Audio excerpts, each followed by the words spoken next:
اور اگر اس طرح سے اس ملک کے سمبلز کے ساتھ ایسا کیا جائے تو نقصان اگر دوسروں کا ہوگا تو نقصان ان کا بھی ہوگا جو یہ کہہ رہے ہیں. ان کو بھی سوچنا چاہیے. یہ کوئی میں نفرت پھیلانے کی بات نہیں کر رہا, میں ایک پاکستانی کی حیثیت سے, سب پاکستانی ہیں, میں ان کو بھی یہ پیغام دینا چاہ رہا ہوں. دوسری بات جو پالیٹکس والی ہے, میں نے کہا نا آرٹیفیشل سسٹم جب ہو 2002 کے الیکشن کے بعد ایم ایم اے کہتی تھی کہ ہم بھی مخالف ہیں حکومت کے, اور اے آر ڈی کہتی تھی کہ ہم بھی مخالف ہیں حکومت کے. اے آر ڈی میں نون لیگ اور پیپلز پارٹی تھیں, اور ایم ایم اے میں مسلم جے یو آئی اور جماعت اسلامی اور دیگر جماعتیں تھیں. آج دیکھ لیں کہ جماعت اسلامی نے اپنا ووٹ ڈال دیا یوسف رضا گیلانی صاحب کو, پیپلز پارٹی کے ساتھ آ گئی. نون لیگ اور جے یو آئی علیحدہ ہو گئے. تو یہ جو اپوزیشن میں کوئی پہلی بار نہیں ہے کہ اپوزیشن جماعتوں میں سپلٹ ہے. اور ابھی تو کل پیپلز پارٹی نے کہا کہ جی ہم عہدے سے استعفے دیتے ہیں, لیکن پی ڈی ایم سے نکلنے کا اعلان نہیں کیا. آج مولانا صاحب نے کہا کہ جی انہوں نے جو کچھ کیا ان کو رجوع کرنا چاہیے. تو وہ جو ایک حتمی اعلان ہے جیسے اے این پی نے کیا, ابھی وہ حتمی اعلان ہمیں نہ پیپلز پارٹی کی طرف سے ابھی بھی کوئی حتمی چیز رہتی ہے. مطلب شاید ہی یہ ایک ڈور, پتلی سی ڈور سے جڑے ہوئے ہیں پاکستان پیپلز پارٹی اور پی ڈی ایم, باقی ساری جماعتیں. آپ کو لگتا ہے کہ یہ ڈور کوئی کسی کانسیکوینس رکھتی ہے؟ بیکاز کنسیڈرنگ کہ جتنی دوریاں ہو چکی ہیں, جو مرضی کر لیں, کیا یہ دوریاں اس پتلی سی ڈور سے جڑ سکتی ہیں؟ بہت زبردست سوال ہے جو آپ نے کانسیکوینس کا کیا نا. میں اور آپ جرنلسٹ ہیں, اور آپ اور میں یا دیگر جو آپ کے مہمان ہیں بہت سینئر جرنلسٹ ہیں, ہم سب سیاست کو سمجھتے ہیں. اگر میں اور آپ اور میرے دیگر کولیگ جو اس وقت آپ کے شو میں بطور مہمان تشریف فرما ہیں, اگر ہم چار لوگ, ہم پالیٹیشین نہیں ہیں, ہم جرنلسٹ ہیں, میں پھر کہوں گا ہم سیاست کو فالو کرتے ہیں, ہم سیاست بناتے نہیں ہیں, ہم پولیٹیکل ٹرینڈز نہیں بناتے, ہم تو جسٹ اسیسمنٹ دیتے ہیں.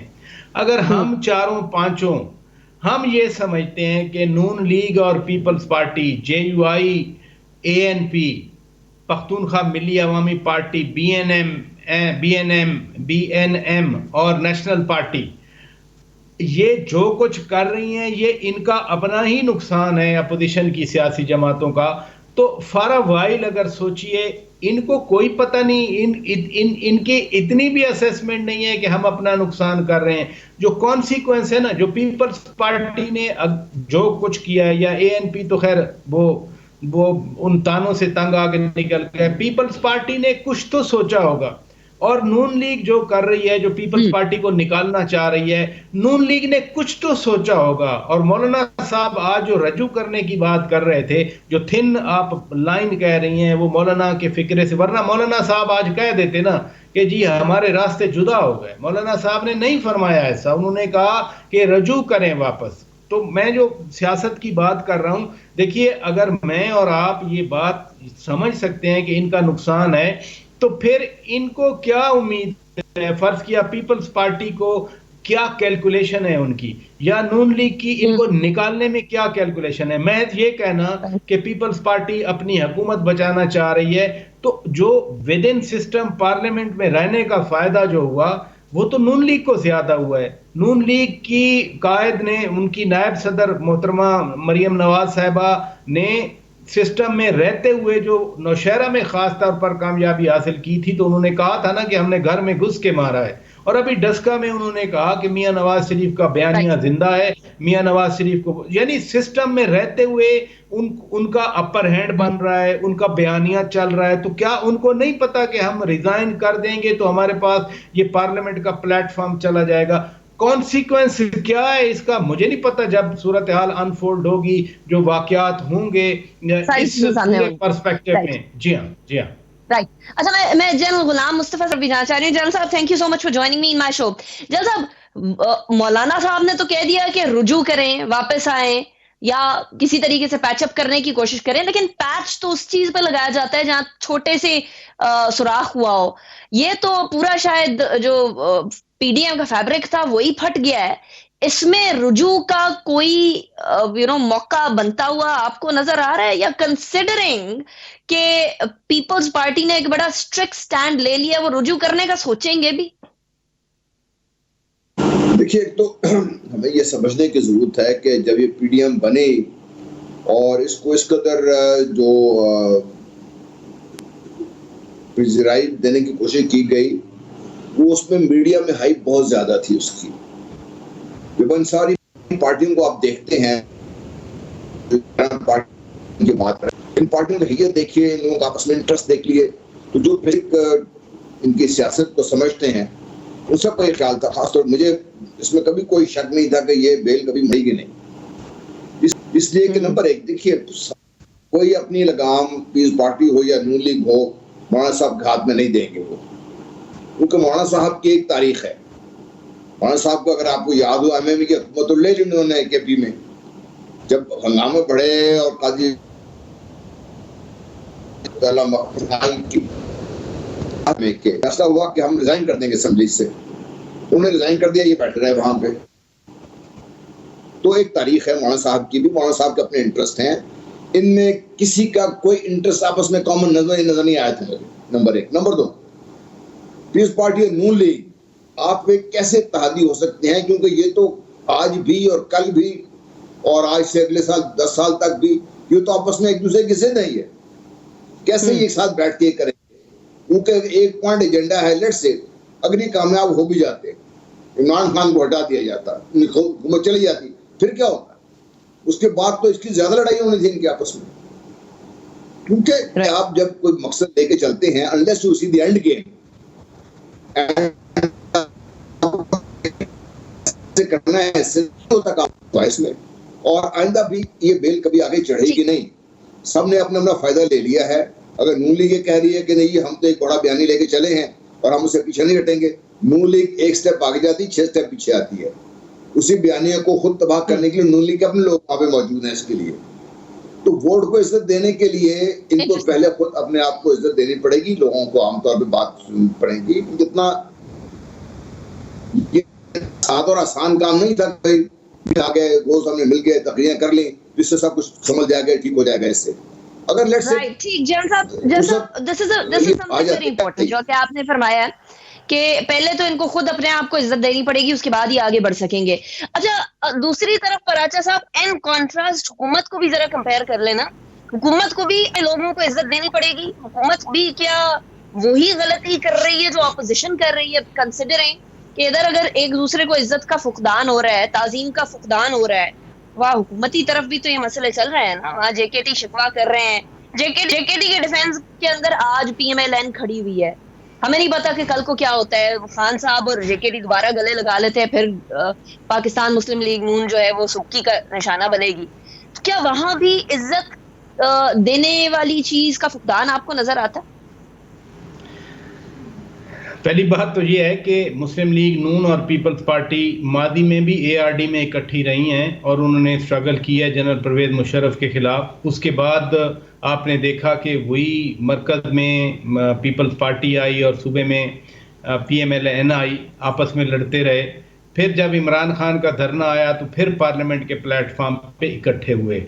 سیاسی جماعتیں اگر ایک جیسی سوچ ایک ایجنڈا ہو تو وہ مرج کر دیں, وہ علیحدہ علیحدہ نہ رہیں.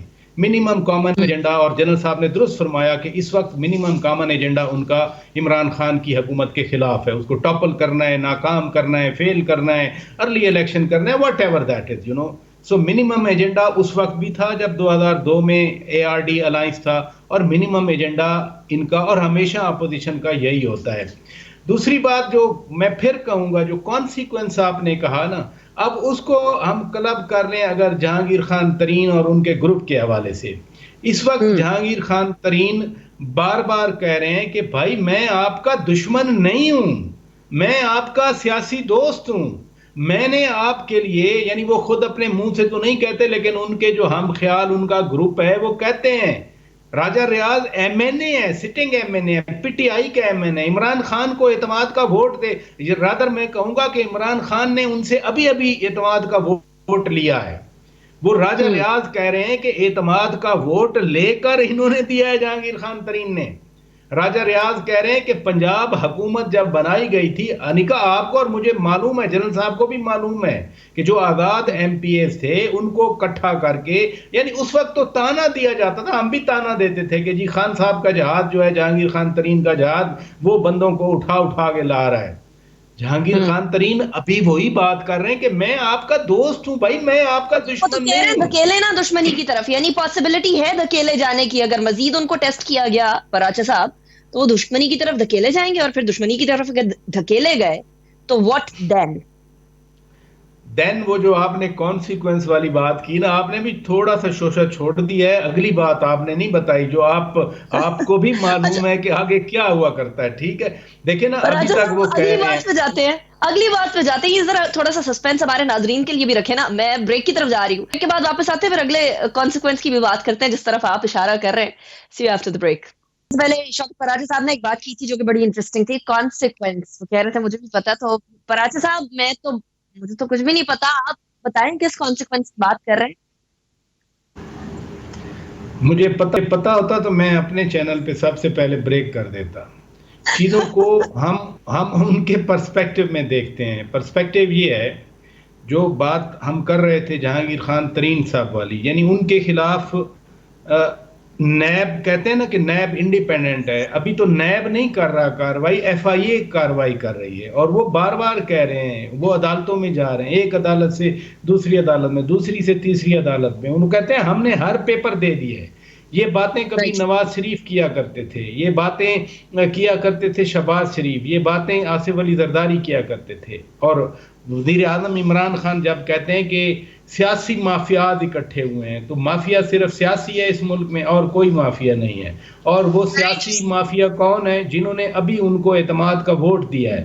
تو ہم تو دیکھتے ہیں نا سرکمسٹینشل کیا ایویڈنس آ رہی ہے سامنے، یا جو حالات ہیں، سچویشن جو ڈیولپ کر رہی ہے کہ اگر حکومت کے اندر اپنے لوگ ٹوٹ رہے ہیں، وہ گروپ بنا رہے ہیں، وہ تو کہتے ہیں نا کہ ہم عمران خان کے ساتھ ہیں، لیکن جو جا کے اظہار یکجہتی کرتے ہیں، ناشتے کرتے ہیں، ڈنر کرتے ہیں، وہ بیٹھتے ہیں ان کے ساتھ جو حکومت کے لیے سب سے بڑا چیلنج بنے ہوئے ہیں. تو ٹوٹ پھوٹ کی جو بات آپ پی ڈی ایم میں کر رہے تھے، تو ٹوٹ پھوٹ تو حکومت میں ویسے بڑی آپ نے انٹرسٹنگ بات کی ہے کہ آپ کو پتا ہوتا تو. ویسے پتا آپ کو بھی ہے، کچھ پتا ہمیں بھی ہے، اور جب وقت آئے گا تو اناؤنس بھی کر دیں گے پراچا صاحب. لیکن ابھی کوئی جلدی نہیں ہے. جنرل صاحب کی طرف جاتی ہوں. جنرل صاحب، کانسیکوینس کی طرف قریب بڑھتی چلی جا رہی ہے حکومت بھی، اور معاملات اتنے بھی سادہ اور اتنے بھی پلین اینڈ سمپل نہیں ہے جتنے نظر آ رہے ہیں اس وقت شاید کینوس کے اوپر. کہ دیکھیں جی، پی ڈی ایم بھی چلی گئی، کوئی مسئلہ بھی جو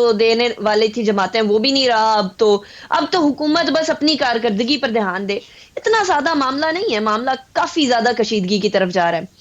کیا آپ سمجھتے ہیں کہ پاکستان تحریک انصاف اگر اس سال پرفارم نہ کر پائی تو شاید ہی کبھی سیاسی صفوں کے اندر بچے؟ دیکھیے، تو پراچا صاحب نے بڑی پتہ کی بات کی ہے. ہمارے وہ علاقے کے بڑے زبردست پولیٹیشین ہیں، میاں مزور بٹو، وہ ایک دفعہ ایجوکیشن کے ساتھ بیٹھے ہیں آپ، تو وہ کہہ رہے تھے کہ پولیٹکس میں اور پولیٹیشین کی خوبی یہ ہے کہ وہ کنسنسس ڈیولپ کر لیتے ہیں، اور they can start from zero and come to a conclusion.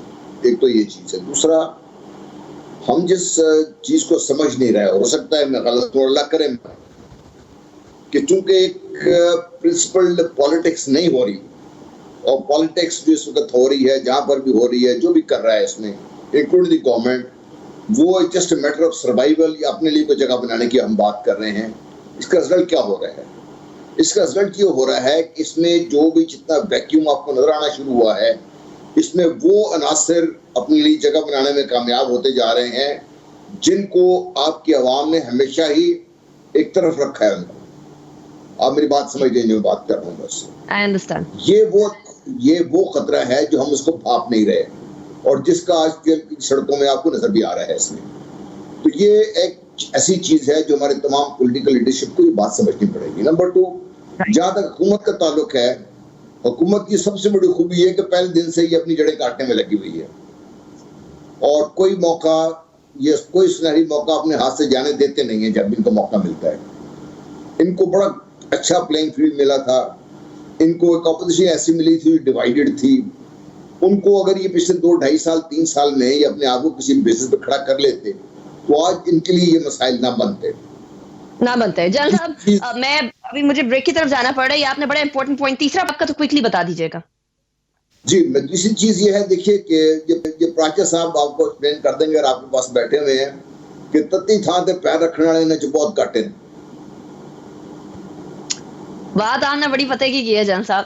اسی کے ساتھ مجھے بریک کی طرف جانا ہے. بٹ جنرل غلام مصطفیٰ صاحب بہت شکریہ آپ نے جوائن کیا. شوکت پراچا صاحب آپ نے بہت شکریہ ہمیں جوائن کیا. It was a pleasure having you. دونوں اطراف سے آپ لوگوں کو اتنی بات تو سمجھ آ گئی ہوگی ناظرین کہ جب حکومت آئی تھی تو اس کو ایک بڑے سکون والا انوائرمنٹ ملا تھا. یہاں تھا پہ فوکس ہے. ہوگا یا نہیں ہوگا یہ اہم سوال ہے. بریک کے بعد اس کو مزید ڈسکس کریں گے اپنے سیکنڈ سیٹ آف گیسٹ کے ساتھ.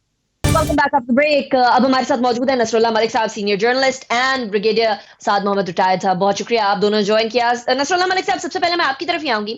ملک صاحب یہ حکومت اگر اس سال پرفارم نہیں کرتی ہے اور صرف شفلنگ ری شفلنگ میں لگی رہتی ہے تو پھر حکومت کے لیے اگلے 2 سال جو ہیں وہ بڑے مشکل ہو جائیں گے. اور مشکل سے میرا مطلب صرف چھوٹی موٹی مشکل نہیں, اچھی خاصی بڑی مشکل ہے. کیا آپ کے ذرائع بھی یہی کہتے ہیں ملک صاحب؟ بسم اللہ الرحمن الرحیم. شکریہ انیکا. لطیفہ تو آپ نے سنا ہوگا. میں دونوں لطیفے میں جو کریکٹر ہے اس کا نام نہیں لیتا, پھر لوگ ناراض ہو جاتے ہیں. وہ ایک صاحب تھے نا, حکمران بن گئے تو جب کوئی قحط پڑا لوگ ان کے پاس پہنچے, جب اور جنگل کے اوپر حملہ ہو گیا پھر لوگ ان کے پاس پہنچے, مختلف شکایات دے کے لوگ پہنچتے رہے. تو وہ کبھی ادھر سے درخت پہ چھلانگ لگا کے جاتے تھے, کبھی دوسرے ٹہنی پہ جا کے بیٹھتے تھے. تو ان سے پوچھا گیا کہ یہ مسئلے حل کیوں نہیں ہو رہے. انہوں نے کہا اس میں گالو چھڈو, میری آنیاں دی جانیاں دیکھو. بنیادی مسئلہ یہ ہے کہ آپ ری شفلنگ کریں, آپ نئے وزراء ڈالیں, آپ ترجمانوں کی تعداد بڑھا دیں, آپ پرانے حکمرانوں کو گالیاں دیں, آپ کہیں وہ چور ڈاکو لٹیرے تھے ملک لوٹ کے چلے گئے. سوال یہ ہے کہ آپ کیا کر رہے ہیں. اور آپ سے عوام تو یہ جاننا چاہتی ہے کہ عوام کے بھلے کے لیے آپ کے پاس کیا ہے, اور جو منشور آپ خود عوام کے سامنے آپ نے رکھا تھا اس پہ آپ کا عمل درآمد کتنا ہے. جس کرپشن کی بات آپ کرتے تھے کہ 12 ارب روپے ڈیلی اس ملک سے لوٹے جاتے ہیں, تو 360 ارب تو وہ بن گئے ایک مہینے کے, اور اگر آپ اس کو 12 پہ ضرب دیں تو میرے خیال میں 4000 ارب سے اوپر وہ بن جاتے ہیں. تو اگر 4000 ارب کی آپ نے کرپشن روک لی ہے تو پھر اس ملک میں مہنگائی کا طوفان کیسا ہے. تو میں سمجھتا ہوں کہ یہ حکومت شاید وہ جو ہے نا وہ گنتی دکھانے کے کبھی کچھ, اور خاص طور پہ دیکھیں 2.5 سال تو آپ نے لگا دیے, 2.25 سال صرف اس بات پہ کہ یہ جو بجلی خراب ہے یہ سابق حکمرانوں کا مسئلہ ہے, یہ جو ڈالر بڑھا ہے یہ ان کا مسئلہ ہے, یہ جو مہنگائی ہے یہ ان کا مسئلہ ہے, یہ جو گورننس ہے یہ ان کا مسئلہ ہے. میں ملک صاحب کہہ رہی ہوں کب تک عوام یہ سنے گی کہ پرانے حکمرانوں کا مسئلہ تھا. 2.5 سال تو اب اس حکومت کو بھی ہو گئے نا, پرفارمنس کا ٹائم کب آئے گا؟ میرا خیال ہے عوام کو پتہ چل گیا ہے, لیکن ان کے ساتھ بھی شاید وہی ہو رہا ہے جو حکمرانوں کے ساتھ ہوتا ہے, جو بڑے بڑے محلات میں بیٹھنے والے لوگوں کے ساتھ ہوتا ہے کہ اسے باہر کی آوازیں سنائی نہیں دیتی. حکومت میں بیٹھے ہوئے آدمی کو نہیں پتہ چلتا کہ جو 10 روپے کلو اضافہ ہوا ہے آپ کے خوردنی تیل میں, وہ حکمرانوں کو اس کا پتہ نہیں چلتا. بجلی کا بل کتنا بڑھ جاتا ہے, باہر والی آوازیں حکمرانوں تک نہیں پہنچتی. ہے بڑا امپورٹنٹ پوائنٹ ہے. بریگیڈیئر صاحب, کچھ وزیر اعظم عمران خان صاحب کے ارد گرد حصار بھی ایسا ہے کہ وہ باہر کی آوازیں پہنچنے بھی نہیں دیتا. جب تک نعیم الحق صاحب تھے تب تک باہر کے لوگوں کی آواز پہنچا کرتی تھی, جب تک کچھ وزراء آس پاس تھے قریب تھے تب تک بھی. اب کچھ لوگ ہیں جن کو ناموں پہ انگلیوں پہ گنا جا سکتا ہے کہ یہ کچھ حصار کیے ہوئے ہیں وزیر اعظم صاحب کے ارد گرد, اور باہر تک کی آواز, عوام کی آواز نہیں پہنچنے دیتے وزیر اعظم سے. کیا کوئی بھی حکمران باہر کی آواز, عوام کی آواز کے بغیر حکمرانی کر سکتا؟ دیکھیں یہ ایوب خان نے, فیلڈ مارشل ایوب خان نے 1972 میں یہ کہا تھا کہ they built a soundproof wall around me and all I could hear was my own voice. تو ان کو اپنی آواز صرف سنائی دیتی ہے جب یہ سائیکوفینٹس اور اس قسم کے خوشامدی لوگوں کا ٹولہ ان کے ارد گرد آ جائے, اور وہ نان الیکٹڈ ہے, ان کی ٹوٹل جو نوکری ہے وہ اسی پہ ہے کہ وہ ان کو خوش رکھے. اس سے ایک اور بات بھی ہے, ہم پتہ نہیں کیوں یہ سیلیبریٹی وہ ٹھیک ہوگا. وہ آئنسٹائن نے بڑی زبردست بات کی تھی کہ یو ڈونٹ جج the ability of a fish by climbing its ability to climb a tree. کہ مطلب بہت اچھے کرکٹر ہے, بہت اچھے کپتان ہوں گے, ورلڈ کپ لے کے آئے, اس کا یہ مطلب تو نہیں کہ وزیر اعظم بھی یہ بہت اچھے ہوں گے. ان میں وہ ہے نہیں, he doesn't have it in him. اس 2.5 سال میں he doesn't even know what is happening. مطلب ہے کہ کوئی سمت درست کر لے بندہ 2.5 سال میں, تو ان 2.5 سال میں تو سمت درست نہیں ہوئی ہے. You're pointing towards something جو کہ حکومت کے اگینسٹ اپوزیشن کہا کرتی تھی کہ خان صاحب doesn't have it in him, لیکن آپ کی ہی سابق ادارہ جو ہے اسٹیبلشمنٹ جس کو کہا جاتا ہے, اس کے اوپر یہ الزام بھی لگتا رہا کہ سپورٹ کی خان صاحب کی, فل آن سپورٹ کی, اور کیا تب نظر نہیں آ رہا تھا کہ he doesn't have it in him, اور کیا واقعی میں do you believe that he doesn't have it in him, because a lot of public begs to differ with you. بالکل جی, آپ کی جو مڈل کلاس تھی, خصوصاً اپر مڈل کلاس تھی, وہ بالکل اس پہ کنونس تھی. تقریباً 90% of that class was convinced کہ جو یہ باتیں کر رہا ہے ابھی, to walk the talk is where the ability comes in. باتیں تو میں بھی 50 کر سکتا ہوں اور پتہ نہیں کیا کیا کر سکتا ہوں, میں گوڈیرین بن جاؤں, میں نیپولین بن جاؤں, لیکن do I have it in me? میرے خیال میں نہیں. تو وہ جو ہے نا, ان کی باتوں کے اوپر جو ہے یہ لوگ اس کو سمجھنے لگے کہ یہ پتہ نہیں کیا ڈیلیور کریں گے. یہ باتوں سے نہیں ہوتا, it's a very complex country. اس وقت بھی اگر آپ ٹاپ دی کنٹینر ان کو سن رہے تھے تو جو یہ سولوشنز دے رہے تھے دے ور ویری سمپل سولوشنز. میں 200 ارب باہر سے منگا لوں گا. یہ کہاں کی, یہ کیسے لوگ اس کو مان گئے تھے کہ 200 ارب روپے اگلے دن آ جائیں گے اور 100 ارب کا قرضہ واپس کر دیں گے اور 100 ارب جو ہے وہ ایک قوم پہ لگا دیں گے. مطلب ہے کہ یہ دیز ور بزار کیا کہتے ہیں اس کو, claims that he was making that he is going to turn around this country. یہ نہیں ہو سکتا پاکستان جیسے کمپلیکس کنٹری میں. یہاں پر 50 قسم کے مسائل کھڑے ہوتے ہیں آپ کے سامنے. مافیاز ہیں وہ بڑے اسٹرانگ ہیں, ان کے ساتھ یہ کم از کم ہمیں ریفارمز ہی کر کے دے دیتے اور کچھ بھی نہ کرتے. پولیس میں ریفارمز کرا دیتے, جوڈیشری میں ریفارمز کرا دیتے, یہ پٹواری سسٹم میں جو ہے لینڈ ریونیو میں ریفارم کرا دیتے, کوئی ٹیکس میں ہمارے ریفارم کرا دیتے, تو میں مان لیتا کہ جی اگلے اس میں جو ہے ٹینیور میں be he overcomes the problems. لیکن کچھ سمجھ نہیں ہے, he doesn't even know what is happening. لیکن اب اگلا ٹینیور بڑا دور دور تک کوئی نظر نہیں آ رہا. بریگیڈیئر سعد محمد صاحب بہت شکریہ آپ نے جوائن کیا. نصر Ullah Malik Sahib thank you so much for joining show. Specially آپ اپنے ٹائم میں سے وقت نکالا اینڈ بزی اسکیجول میں سے. اس سے پہلے جنرل غلام مصطفیٰ صاحب بھی ہمارے ساتھ موجود تھے اور شوکت پراچا صاحب بھی, ان دونوں کا بھی بہت شکریہ. لیکن الٹیمیٹلی گھوم پھر کے بات یہ آتی ہے کہ 2.5 سال کچھ نہیں کیا اور 2.5 سال اگلے کچھ کر پائیں گے یا نہیں کر پائیں گے, یہ ایک اہم سوال ہے. یہی سوال اپوزیشن کے لیے بھی ہے کہ 2.5 سال میں کچھ نہیں کر سکے تو اگلے 2.5 سال میں کیا کر پائیں گے. اگلا ٹینیور کس کے پاس ہوگا, یہ ایک اہم سوال ہے. کیا اگلے ٹینیور کی دوڑ ابھی سے شروع ہو چکی ہے اور Peoples Party P D M سے علیحدگی بھی کیا اسی لیے اختیار کر رہی ہے کہ اگلا ٹینیور کسی طریقے سے ہاتھ آ جائے اور کسی طریقے سے ہر جگہ کی گڈ بکس میں آیا جا سکے. یہ ایک کچھ سرکس نما سچویشن ہمیں نظر آ رہی ہے. لیٹس سی کیا ہوتا ہے. Thank you everybody for joining me in my show as well. Take good care of yourself. ایک بار پھر رمضان مبارک, اور اللہ تعالیٰ پاکستان کو پھلتا پھولتا اور پراسپرس رکھے. اس کے ساتھ ساتھ جو لوگ ہمارے مذہب کے حوالے سے ایک کالا دھبا بن رہے ہیں ان کو بھی اللہ تعالیٰ ہدایت دے. انیکا نثار کو اجازت دیجیے, اپنا بہت خیال رکھیے گا. اللہ حافظ.